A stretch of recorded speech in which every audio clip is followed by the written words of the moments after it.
All right, it is primer day here for orchids. So, first of all, this is bad.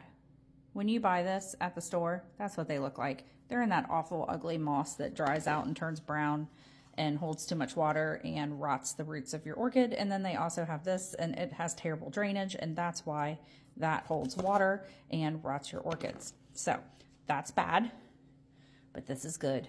This is real good. It's nice and chunky, and it's got some charcoal in there, got some perlite in there. So you want to get your orchid, as soon as you get it home, you want to get it out of the old stuff and put it in the good stuff. And then you put it in a container that has good drainage, and you water it about once a month. Give it a good soaking in some just barely lukewarm water. Let it drain out really, really well. And that's all you need to water your orchid. I don't care that the label says put 2 to 3 ice cubes in it a week. Don't do that. They're tropical plants. They live in Hawaii, for crying out loud. Do you really think that they want ice cubes on their feet? That's what their roots are. It's their feet.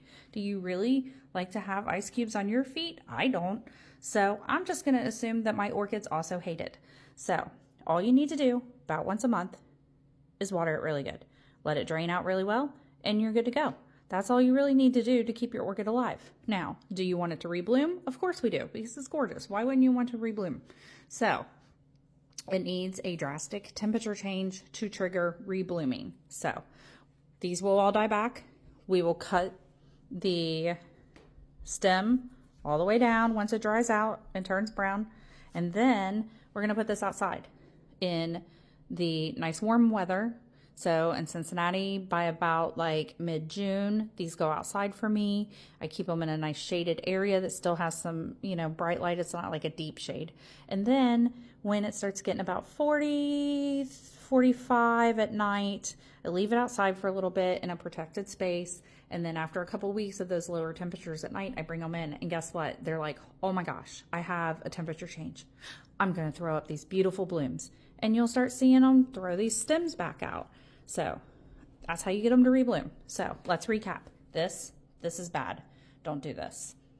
Do this instead. Enjoy them indoors. Put them outside when it warms up. Leave them outside until it starts to cool down, and then bring them inside, and you get to enjoy more blooms. Bye for now.